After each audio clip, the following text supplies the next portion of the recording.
Sinasabi po ng Biblia sa atin ang tungkol sa mabuting balita. Katotohanan, masasabi natin na ito ang pinakamabuting balita ng ating malalaman o maaaring ito ay tumutukoy sa lalim ng buhay, ang patutunguhan ng tao at ng walang hanggang pag-ibig na mapagmahal na mangliga ang ating Diyos, ang Panginoon at tagapagligtas. Para maunawaan po natin ito, gusto kong balikan natin ang original na plano ng Panginoon sa atin. Bakit nilikha ng Diyos ang tao? Ang tao ay katangis-tanging nilikha.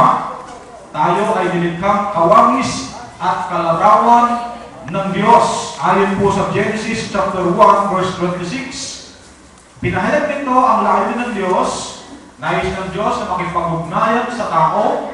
Nais ng Diyos na tayo magkaroon ng malapit na relasyon sa Kanya. Ang original na kalagayan po ng tao pagkatapos ng paglikha, ang Diyos po ay banal at dati ng banal at nananatiling banal. Ang tao po ay righteous, matuwid.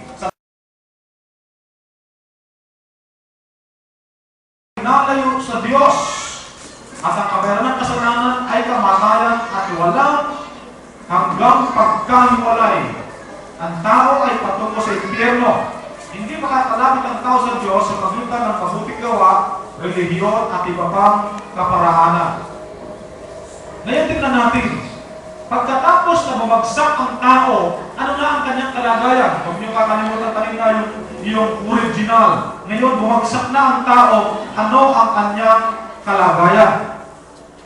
Ang Diyos po ay nanatiling banal. Kahit nagkasala sina Eva at Adan, ang Diyos ay nanatiling banal. Ang tao ay mula sa pagiging righteous, naging makasalanan. Kaya ang sinasabi ng marami, ay tao lamang ako. Ako isa lamang makasalanan. Mga kapatid, babalikan ko rin muna, dati po, hindi tayo sinful. Hindi tayo makasalanan. Tayo po ay righteous. At bakit tayo naging makasalanan? Nangalay tayo ng dugo sa atin ni na Eva at Adan, minanan natin ang kasalanan na yun, kaya tayo naging sinful man o makasalanang tao. At ito po nakakalungkot, yung relationship na napakaganda sa original na kondisyon ng tao at yung fellowship ay nagkaroon po ng problema, meron pong pumagitna, yan po'y naputol, ang pumagitna ay natawag ng kasalanan. Sin. Ngunit meron pong mabuting balita. Ito po ang nais nating pag-aralan sa mga susunod na linggo, may mabuting balita. Ayon po sa John chapter 3 verse 16. Sino po nakaka-memorize ng John chapter 3 verse 16? Sabay-sabay na po tayo. 1, 2, 3, Tagalog. Ang pag-ibig ng Diyos. Sino mang sumampalataya ay hindi makahamak kundi roon ng buhay na walang hanggan. So, mahal ng Diyos ang tao. Sabihin mo sa katabi mo, mahal na mahal ka ng Diyos. Ayaw ng Diyos na tayo ay mapunta sa impyerno. Sino ba gusto pumunta ng impyerno? Nasa kamay ng gusto pumunta sa impyerno? Okay. Kung ayaw po natin, ayaw ng Diyos. Kaya lang po maraming tao, salamat sa lugar na ito, walang gusto pumunta ng impyerno. Pero maraming tao sa labas, gusto ng impyerno. No? Ang Diyos ayaw niya, pero sila gusto na sa impyerno, kaya malapit po nagawa ng Diyos sa kanila. Ang ginawa po ng Diyos, ipinadala niya ang Panginoong Jesus para sa ating kasalanan. Si Jesus ang daan, John chapter 14 verse 6. Memorize, sinabi ni Jesus, ako ang daan, ang buhay, at ang katotohanan.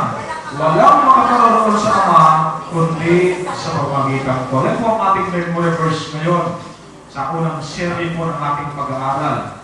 So, ipinapanumbalik niya ang ating relasyon sa ating Diyos sa pagitan niya, ng Panginoong Jesus, at tayo makakalapit sa Ama at makakasama natin siya habang buhay. Revelation chapter 3 verse 20. Sino po nakaka-memorize ito? Okay, 1, 2, 3. Recite. Wala. Ang Panginoon Yesus ay kumakatok sa ating mga puso. Kumakatok sa pintuan ng ating mga puso. At pag pinagbuksan natin, ang sabi niya, siya ipapasok at makakasama natin siya sa ating buhay. Saan gagawin po natin?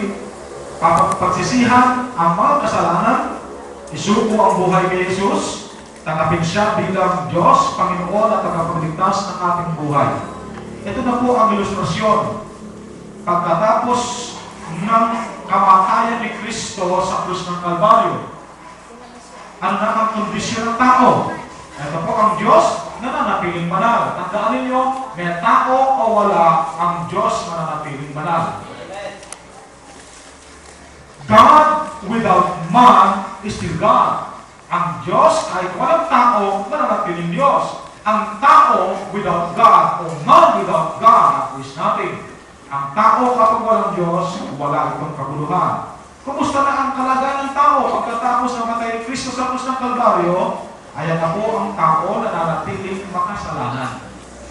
Ulit ko doon sa una, ang kalagayan natin ng kondisyon natin righteous. Pero bumagsak si Eva at si Adan, naging simple, kahit na nang mapapos sa krus ng Kalbaryo ng Panginoon Yesus, na nanatiling tayong makasalanan.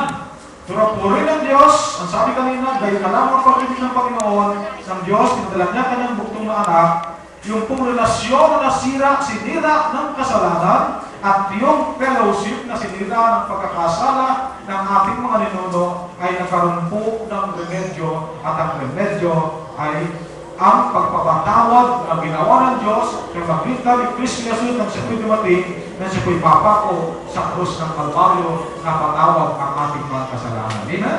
Palakpakan muna natin ang Panginoon. So ito na po ang ating kalagayan, mga kapatid, nang mamatay sa krus ng Kalbaryo ang ating Panginoon Jesus. Tinanggap mo ang kanyang pagpapatawad, tinanggap mo ang pangako niyang buhay na walang hanggan, pero nakakalungkot kapag merong mga taong hindi pa gumagawa doon, ang kalagayan nila ay yung unang ilustrasyon natin kanina. Kaya wala silang relasyon, hindi sila makatawag ng ama sa Diyos dahil wala silang relasyon, nakapagigna yung kasalanan, at hindi nila nararanasan ng mga tao tumanggap sa Panginoon yung fellowship. Pero kapag sila po'y tumanggap sa Panginoon, ito na po ang kanilang kalagayan. Yung pong relasyon na yun at fellowship ay pinanumbalik. Bakit? Dahil sa pagkamatay ng Panginoon Jesus sa krus ng Kalbaryo. At ngayon pong umaga sa ating pong pagpapatuloy, nawa pong lahat tayo rito ay bukas ng puso at ito na ang ating kalagayan. Na tayo pinatawad dahil sa pagkamatay ni Kristo sa krus ng Kalbaryo, na siya na ngayon ay tinanggap natin sa ating puso bilang Diyos. Pag sinabi natin bilang Diyos, siya po ang nagmamay-ari sa atin. Pag sinabi natin tinanggap si Jesus bilang Diyos, yan po, siya na po ang nagmamay-ari sa atin. Pag sinabi natin Panginoon, dapat siya na po ang nangunguna sa atin. Pag sinabi natin tagapagligtas, hindi na tayo takot mamatay. Bakit? Dahil siya ang daan patungo sa langit. Lahat po ba tayo ay ginawa na natin ang pagtanggap sa Panginoon? Lahat po ba tayo ay Diyos na natin ang Panginoon Jesus? Kapag Diyos po siya ang nagmamay-ari sa iyo. Hindi ka pag-aari ni naman, pag-aari ka ng Diyos. Kapag Panginoon mo siya, lahat nga po ng tamanggap ng Panginoon sa Panginoon Jesus ay magsabi ng Amen. Ibig sabihin siya na po ang nangunguna sa iyo. Hindi na yung gusto mo, minsan masakit eh. Ito yung gusto ni Lord, pero gusto mo, pero kung talaga siyang Panginoon mo, susunod ka sa Kanya.